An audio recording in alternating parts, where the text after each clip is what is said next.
Bonjour, bonjour, bonjour, très chers compatriotes. Comme toujours, choc, actualité. Midi choc, midi choc, midi choc, actualité. Il y a les loyaux, les alliés quand même importants. De temps en temps, Namboka Napso Congo, comme Makambo Zara, toujours. Il y a sensationnel, il y a trouble, il y a nini, il y a maîtrise, il y a manque de maîtrise. Il faut de temps en temps te revenir na essentiel pour recadrer un peu certaines choses. Na ko bandalelo yo na ba politicien, soi-disant politicien ya Congo, ba leader d'opinion, ba ko éclairer le peuple, ba ko réfléchir pour le peuple. Mais des fois, toujours se tromper. Chaque fois, toujours comme Megarelo, comme on voit bien. Mais bon, il y a un chemin à faire, donc toujours il faut qu'on réfléchisse très bien. Nous allons revenir pour la vif du sujet, na ndeko babengi Mike Mukebai. Ndeko Mike Mukebai, soki ba koyo kangai ba koyo kangai ba ko landangai na midi à lelo yo, midi choc. Et c'est très important que ça ndeko Mike Mukebai que c'est vrai, hasard quand même hasard ça l'apprentissage n'est à politique. Hasard na moi une erreur na pas pour ça là, mais il faut pas se prendre la nani. Il faut pas se prendre comme Yende Moutaza, le Messie, c'est lui qui veut sauver le Congo politiquement, c'est lui qui doit décider pour tout le monde, même pour le président de la République. Mike Mukebai, oui, c'est une figure connue dans la politique à Congo, mais pas forcément qu'il a des leçons à donner, même na président Oyo Azali élu. C'est un politicien, ce qu'on a à côté. Dans le camp politique, il y a opposition, il y a groupe Nayo. S'il y a un problème, Martin Fayulu n'est pas l'homme parfait. Et je pense que ce qu'il a fait, ce n'est même pas une erreur politique. C'est une autorité représentative, il y a peuple et il en a les droits. Il y a qu'on se prononcer et puis il ne doit pas toujours se fier. Les derniers mots, ça lui revient. Il doit avoir aussi le courage politique de dénoncer puis de dire ce qu'il pense. Même si ça peut choquer, même si ça va être un peu impopulaire comme décision, mais il a aussi le droit en tant que, comme tout individu, il y a cause décision à Zobake. Je me mets derrière ces Congolais parce que Bakambo, Félix Assali, ils allaient très tristes. Partagez s'il vous plaît ceux qui vous en direct ici, ça peut intéresser aussi les autres. Bilo que Belé et Zali Kosa na Congo, donc c'est-à-dire Moutoumoro se bazui va pèser comme important. C'était d'abord Moussous va comment comédien va côté dans le parlement, monogé fonga makasuzute. Baliane bango so basupa ngulu banini tout ça les noms qu'on croyait on gana zo bunda pona mboka ngai na zale molimo Tshisekedi lukuta tout ça c'est du vent, du pipeau. C'est du pipeau. C'est du vent. La poudre d'escampette. C'est la poudre, même pas d'escampette, mais la poudre seulement.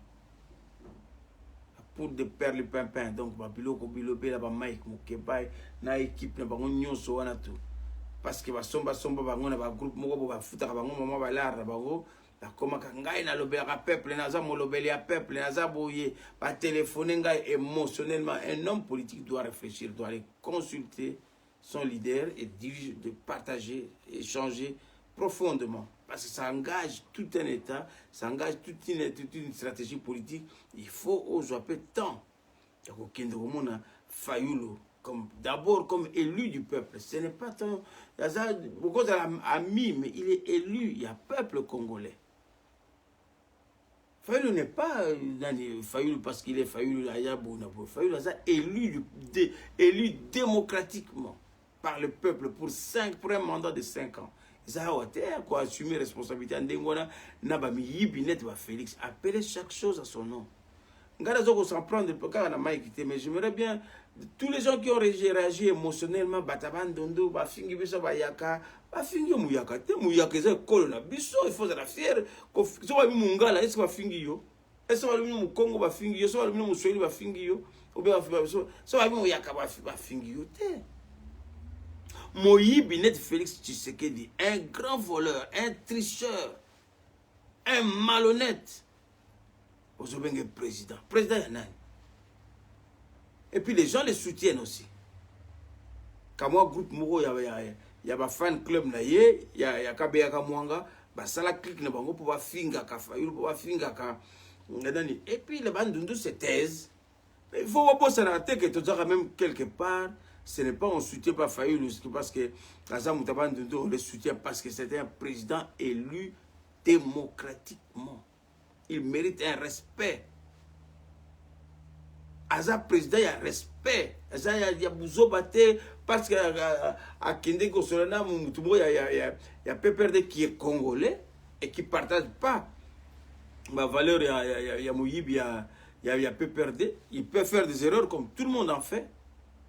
Mais il y a Félix Ezali qui Moyibi, il y a vis-à-vis, et les gens soutiennent un voleur. Dans le Congo, c'est normal, soutenir un voleur, il peut voler, il peut se permettre n'importe quoi.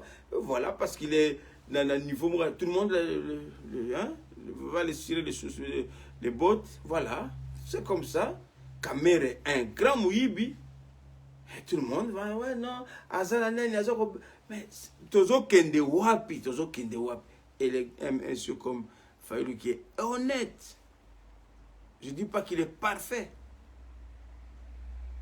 Je ne dis pas qu'il est parfait. Je dis qu'il est plus ou moins honnête. Aza honnête vis-à-vis de lui-même, vis-à-vis d'un comportement. Bozoko se permettre ma critique.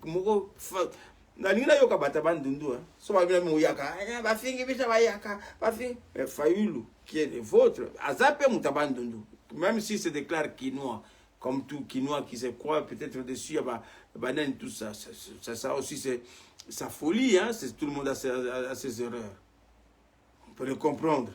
Quinois, dans moi, orgueil, quinois, dans tout ça. Mais dans mon état, tous, Katumbi a sombre bango. Tous,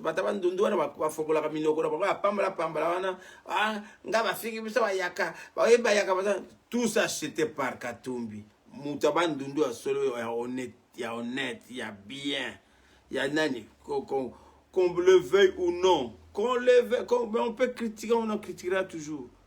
Moutabandundu, il y a solo, il vient de quelque part, Fayoulou vient de Bandundu. Aza honnête, Ajibi pouvoir te. Congo mobimba va apprécier pouvoir. Je dis bien, Congolais nyonso apprécier pouvoir pour akamba mboka na biso. Dites-moi, Batabongo, Batabandundu bateka Félix Mouyibi ayibi biso, ils ont peur, il y a Félix Mouyibi en costume, Mouyibi moko boye. Je l'insulte pas, c'est vrai. Félix nayibi pouvoir na même bata PPRD FCC tout que Félix a ndenga comment la pouvoir donc pouvoir ton pesa ya ko pesa ko ya Moyibi. Ce n'est pas une injure. Je n'ai pas dit que Félix a yibi bananda kunanga. Je n'ai pas dit que Félix a yibi bananda a yibi pouvoir ya peuple au vu et au su de tout le monde. Et tout le monde le sait. Batabandundu wana ya bayaka bafingi biso bayaka bafingi biso to kumbaka pusu o bayibi bino pouvoir ya peuple congolais ba pesi na ndeko na bino. Il vient aussi de quelque part. Il vient de quelque part. Félix, c'est pas tout le monde qui le soutient. C'est pas tout le monde qui le soutient. Félix Zakabeka Mwanga bec et ongle bazana simanaye. Il ne se gêne pas. Na Mouyibi, il va soutenir Mouyibi. Mais Fayoulou qui est un homme honnête, intègre, je ne le vante pas, je ne le dis pas, je ne fabrique pas, mais ce qui est vrai, et c'est normal. Même Bata FCC, la même Kanambe, à l'autre, qui Rwandais, en tout cas, se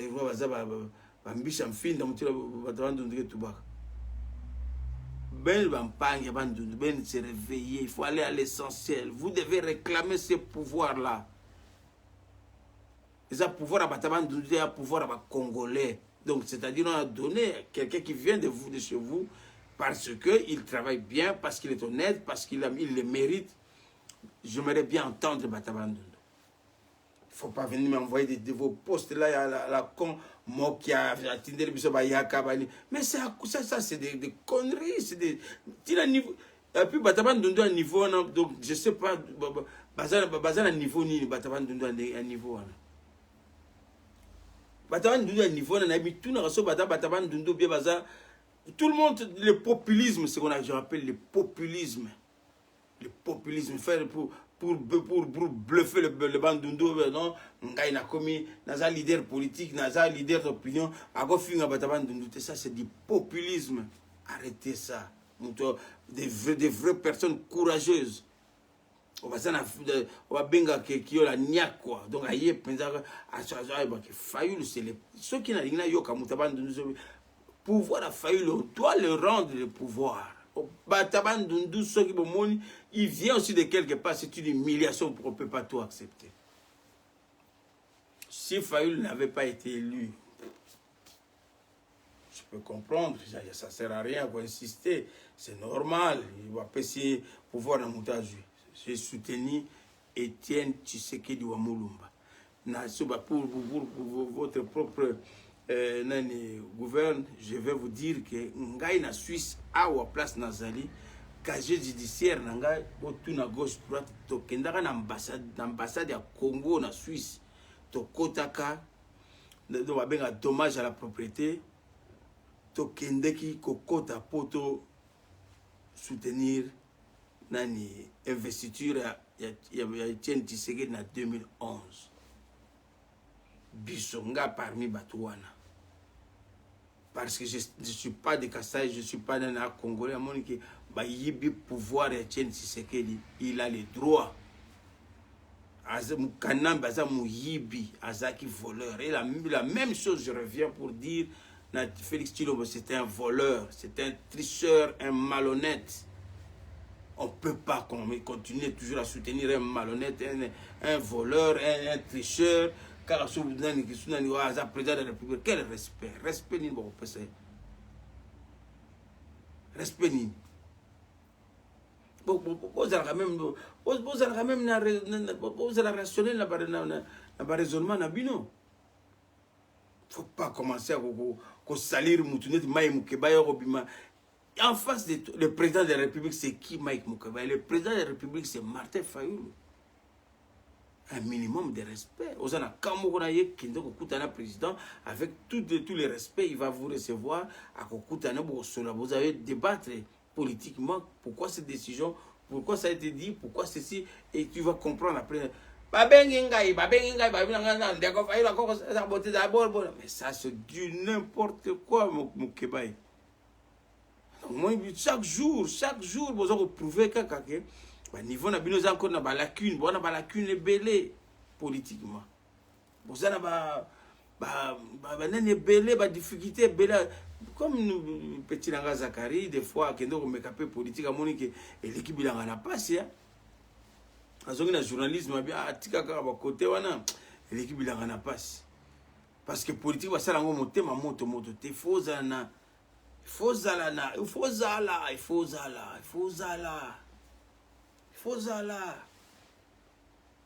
Si tu as la politique, il y a un finga qui va simso va toucher dans la voiture occasion. Fozala. C'est même à ba million non stop. Est-ce qu'il en a besoin de millions? Non. Est-ce qu'il a zangi kazaka? Il a toujours koloba que kazaka na lobila. On est petit banganga mais banga pe kazaka nanga faut banga kazaka nanga. Banga kazaka nanga bandi lelo tizara ba mboule belé ba il y a plus âgé que baté belé. Kazako zomonisa faut banga faut pesa ngo respect za boule belé.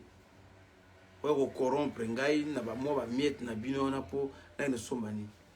Elo ni ne zangi ngai. Elo ko ni ne zangi ngai. Katumbi asombi bandundu mopimba. Asombi bandundu tous ces gens. Alors faut ngolo minoko na bango ko kaka. Derrière ça il y a Katumbi qui est derrière. Asombi bango pa kanga bango minoko. Nous devons dénoncer ça. Bataban Dundu, ba reconnaître bino ba pesa bino valeur boza batamayele allez ce n'est pas Fayulu Fayulu c'est comme le successeur de Etienne Tshisekedi wa Mulumba ba voté en 2011 en 2019 en 2018 c'est Fayulu qui remplace na ndenge na biso na histoire na biso ya élection ya ba congolais na ndenge volonté ya ba peuple congolais eza mutu musuti eza Martin Fayulu bolinga na bino te eza bongo ekotikalaka pe bongo Félix Tshilombo aza neti Kanambe na 2011 vis-à-vis na papa na ye et soki papa na ye azalaki faible akoka kosala makambo na te Fayulu assume et il assure. Et je dis félicitations, bravo avec Martin Fayulu. Jusqu'à ce que le peuple congolais, mandat na yekoki, on a peuple congolais m'a décidé qui. Mais ceux qui élections actés, donc il est loyal, Martin Fayulu est reconnu président élu du peuple par le peuple congolais. Mike Mukeba iboya ko chaba théâtre na bino parce que ba sombi bino na katumbi ba pesa bino ba miette ba nini tout ça sombi lo kamwa nani omoni que non ngana zabo na boy fona cha trouble ba tout wana katumbi apesi ba mbonga makila ya Congo kala mingi te peuple azako ya kaka e bandaka na poto malembi zate ba enfermé nani colonisation et oumela qui me souka nango ekoma gana souka le 4 janvier 1959 histoire à Congo salamaka eza ko continuer toujours et bandaki ko pelisa moto et bandaki ko pelisa moto et bandaki na ba ko yima ndenge tezo ko sala boy bataban dundu solo bo bazana mayele bozana mayele eza question ya tribalisme te. La question, il y a question, il y a logique, moko, logique. Elle est logique. Elle est logique. Que ba yibibino pouvoir. Il faut bofongo la misu. Ba yibi congolais pouvoir. Et puis ça ndekona bino beaucoup kotikate puisque c'est la soni pour na biso nyonso que bataba ndu ba pesa bino pouvoir. Il faut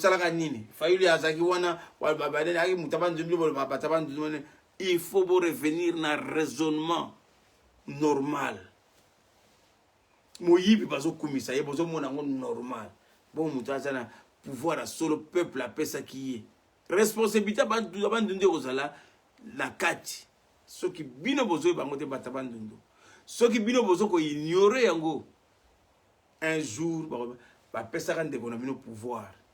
Mutabandundu asalaka nini avandaka na yetu bino bozalaka wapi po soutenir bozalaka wapi bino batabandundu kaso babina bafingi biso bayaka te balobi bino bayaka biso bayaka tso za la fière za quand même mais moko ya bravo ofungoli biso pe miso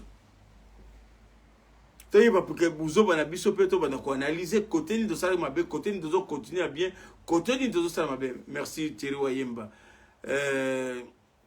merci Pauline Mayala, Maman Fita, merci Lekinanga Grégoire, Nandeko, camarade de Grégorio. Donc, il faut bobanda sikoyo, bobanda sikoyo comprendre, bobanda ko analyser vérité et zali wapi. Et qu'est-ce que nous devons soutenir comme ce qui est essentiel.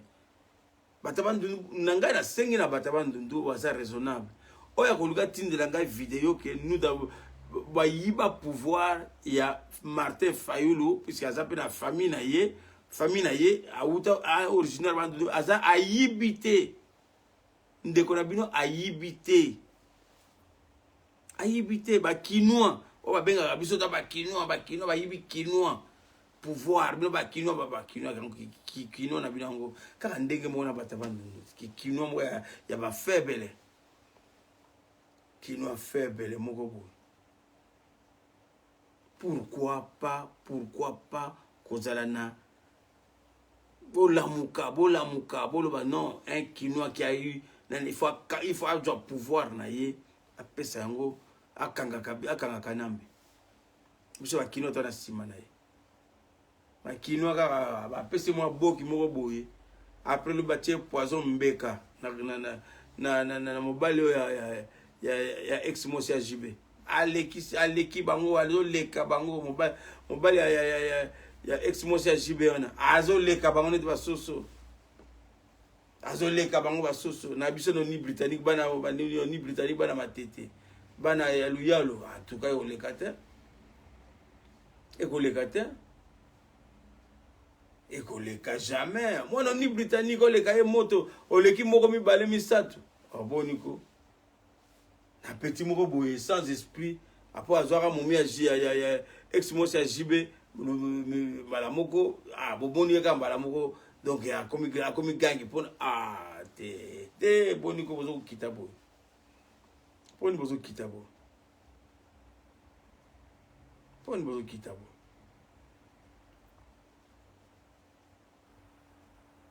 Comme belle bozo sala vraiment nazo monango ezana nzela te. Il faut batu ba fongo l'esprit, batu ba kolisa bongo. O kolisa bongo ba kinwa bo non Martin Fayulu aza mwana maya, aza mwana mama. Kinwa photo biso tu ba vrai kinwa. Félix Zela na no petit na biso pe mwana mama mwana mai mais mututala kinwa na kinwa to ko bunda te. Botika makambo bakabe ka mwanga wana. Botika makambo banini tout ça. Boko ça veut expliquer le kinwa penza il faut ezala que non mwana mai azui pesa mwana mai aprende hermo ekozala sima soki yo pesa mwana ni to singa yo mais ezala ndenga propre. Ça c'est la quinoiserie. So boko tu esprit via ba village. Esprit ya ba donc to kota kuna ba mbaka sa te to kota kuna te poso to koti ba kota na community soki ndenge ni to kota ba esprit penza que na logique. Non, c'est Martin qui a gagné. Et tout le monde le dit, tout le monde le fait, tout le monde le sait. Si vous allez voir chantage dans Félix Lelo, boye bindenga zwa pouvoir wana, boye bindenga zwa pouvoir wana. Na ma magistrat wana, boye bindenga ba collaboraki, boye bi tout et kozalaka na de désordre, ezalaka de désordre. Ofongola misu. Logique ezaka moko. Vérité zaka moko la vérité des yeux. Même la dernière minute, balbaka, mieux vaut tard que jamais. Mieux vaut tard que jamais. Et tant que mon bien la ça dans leadership et opinion, beaucoup kanabino kakate. Beaucoup kanabino kakate. Pour que zaka nanga corruption na binezate, ba corruption na bino na ngote. Cravate nanga ba corruption na binoté quoi. Tout ça nan ba tout tangi, to yebi passe à classe, to yebi place passe à ya musala, to yebi passe à vie, to yebi wapi place to ko partager, wapi place to ko partager te, wapi nzela to ko landa to ba te belé to pesa bango mayele bi ko landa nzela na te suka nango eza impasse.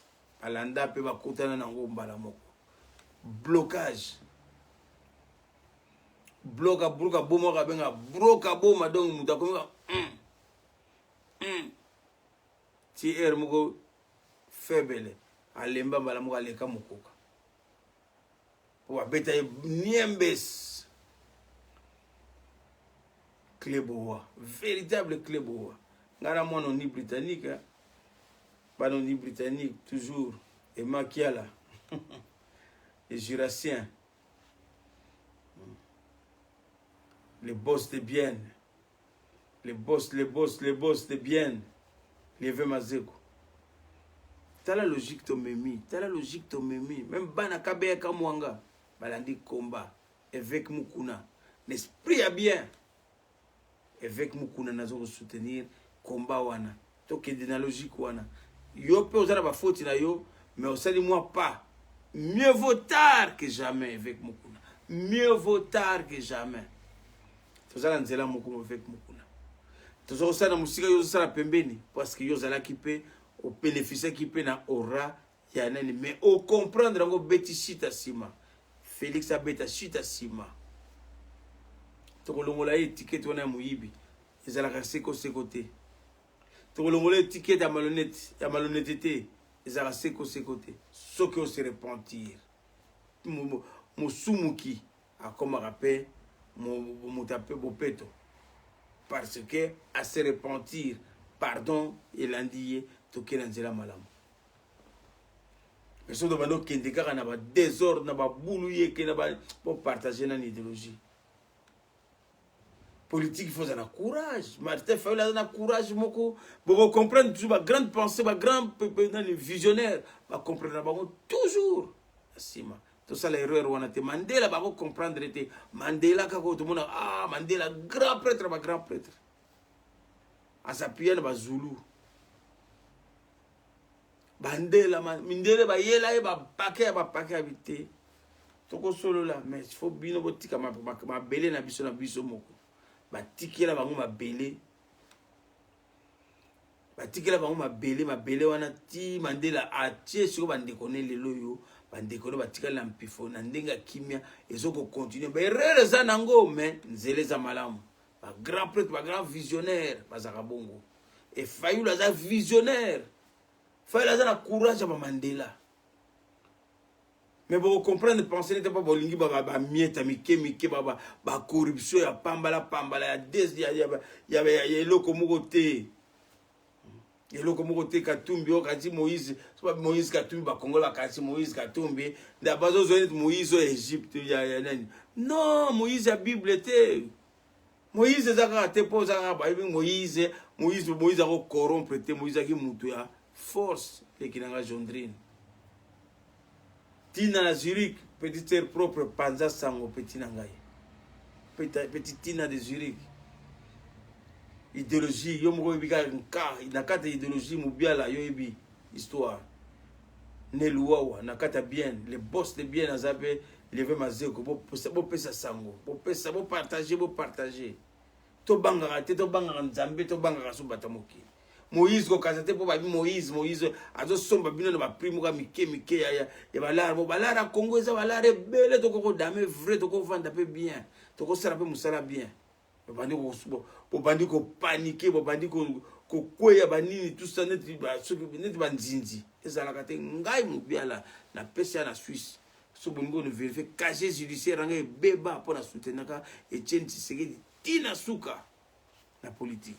Dans l'ambassade du Congo, on a revendiqué victoire, victoire à Moutaban, victoire à Nante, victoire à Congolais, même il est de Kassai. C'est normal, à ça Congolais. À ça Congolais, na kendeti l'ambassade, tocham, bakanga biso, ba niembes, ba broka boma, tito kenda na makala ya Suisse po, ba futa ba mbongo pour ba casier judiciaire, ndenge de kota na dommage à propriété. Question sur le banabino, vous êtes quand à bolo, vous êtes bolo à Kishasa, il y a bolo même la porte parce qu'il y a là qui combat politique toujours mené, faut vérité et zalaka. Quinoa comment yuma bondé, banoni britannique, beaucoup colis esprit, beaucoup zong esprit, beaucoup teka esprit wana na kin mobimba, banaoni, banamatete. Oni britannique, beaucoup teka esprit wana, pour esprit comme il y a mbaka ça va yongololo, ba soipante, ba soamai, ba nani, ba comme si donc qui ne comme nango no ki mututu, ngana zo soutenir pour azoka moi ba 50-50 na ye, ba comme na binoka bandoliste. Ba comme na binoka bandoliste te, ba Mike Mukeba, comment nos musiciens oh ba bengenga kuna oh bata wenge basali bobe bata zaiko basali bo bata viva la musique basali bo obe bata Victor et les sons basali bo comment no kaka musicien Mike Mukoba yo banda sikoko o banda no go comme penetra ba porte parole on ba orchestre wana mais non politique doit réfléchir, il doit aller consulter, discuter profondément avec son leader, avec le président élu du peuple. Pourquoi cette décision? Pourquoi avoir pris cette prise de position vis-à-vis de telles situations? Ah oui, j'ai pris ça parce que ceci, cela, il y a toujours une explication. On va débattre, s'il y a des excuses, on peut toujours. Mais il ne faut pas commencer à faire du sensationnel, de l'émotionnel.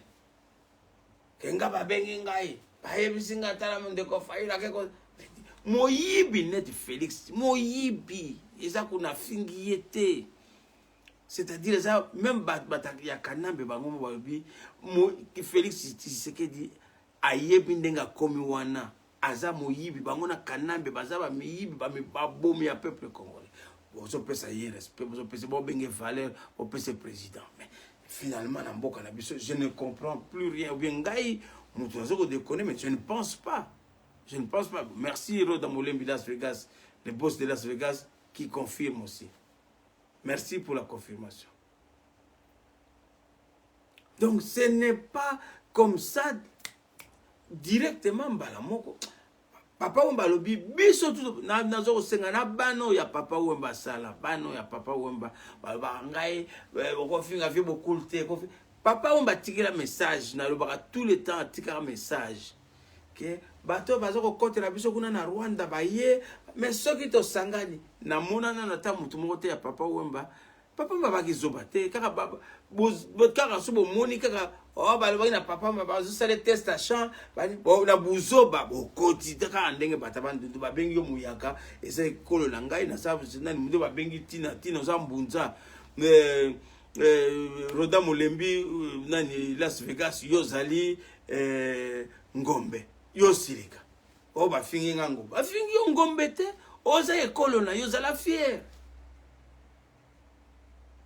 Mais biso kaka komika so bengi kaka mo ba finginga po banofo ka fayulu ba yibi penza eloko ya honneur ba pesier boke ko kumisa moyibi bozo betele Félix moyibi na kanambe bozo betela ngo maboko ke président Félix mais congolais to lamuka wana zateka ke lamuka zo mona ngaka lamuka na biso na lingala penza bino bangombe bato bana bambunza bato yebi nani kinginani baba lamuka mobali lamuka zalambe moto oh tika ki bololé.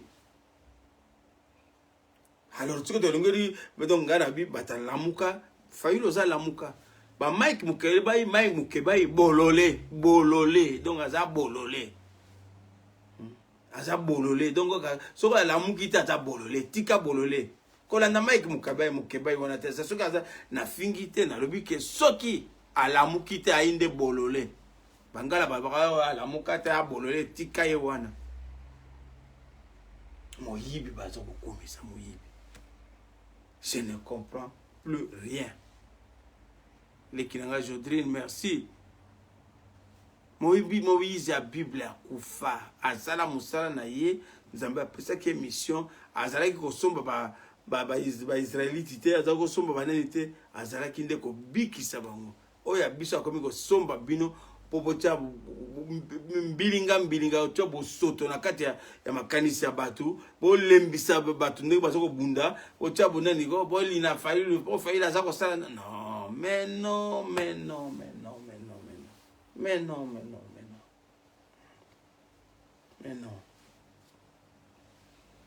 non bana Suisse nazaka na confiance na bino ndenge nazana na confiance na bino ndenge bozali bana ya mboka na biso oyo basi bakoli na discipline bakoli na musala tozwa ba valeur wana totiango liboso tokotombola Congo na biso. Mais soki totie corruption liboso soki totie ba anti valeur liboso tozoko trahir non seulement tozoko brader avenir na biso na kanisi midi choc na ngai yalaki pona ko pesa bino nouvelle wana et toucher ngai je ne pouvais pas les garder pona ngai yango na kaboli na bino na libiki na maloba ya kanda pe bimaka mais pas au fond de moi, c'est-à-dire que il faut bimisa oyo ozo sentir que ko faire raisonner bat soko vandi olandi que ya soko tiango na kati ya kanda o tiango na cadre mabe tiango na cadre que dans les chocs des idées jaillit la lumière. Donc c'est-à-dire et choquer yo et toucher yo et puis ensuite autant la côté il faut servir yo et qu'on se servir là yo ndenge na lobby mieux vaut tard que jamais. Moyibi pe akomaka blanchi parce que à reconnaître ma faute na ye à reconnaître banani na ye azongisi makambo ya salaki mabe na sima nango ni justice pe et a quitté ye et blanchir ye et puis a commis mutu normal et à respecter. Et voilà la raison pour laquelle je dis toujours, je n'ai pas insulté qui que ce soit, mais j'ai dit, appeler chaque chose à son nom. Appeler un voleur, un tricheur, un malhonnête, un riche, un pauvre, et puis un travailleur. Merci mingi na bino, merci na maman, merci na Las Vegas, les boss de Las Vegas. Merci na Lekinanga Jondrine, merci na Tosha Kawabelwa, merci na Emma Kiala les Jurassiens, merci na Maître Robert, merci na ba Onyo Sobalandingai na Direko ya midi, merci na Yope les Willy pardon, par Thierry Wayemba, petite sœur propre Tina na Zurich. Boza et Belé, vraiment, Bolanda Kangai. En tout cas, na Pesibino, merci. Prochainement, to continuer toujours na combat na biso, na vérité, na sincérité. Et puis, tenez bon, ne vous laissez pas corrompre. Trahison, ils en ont mokili. Corruption, ils en ont mokili. Mais avant, on dit mango, talana ngambo na ngambo. Et pas wapi situation eza wapi. Si vous en avez bon, dans la malamu, rejetez ça. Ma spécial nyonso, malo banangai, nzambe a tchakinga kata motema na partager na bino, oya mbango na bosembo pe na bondeko. Kimi na kati ya babota na bino, je vous aime et je vous remercie.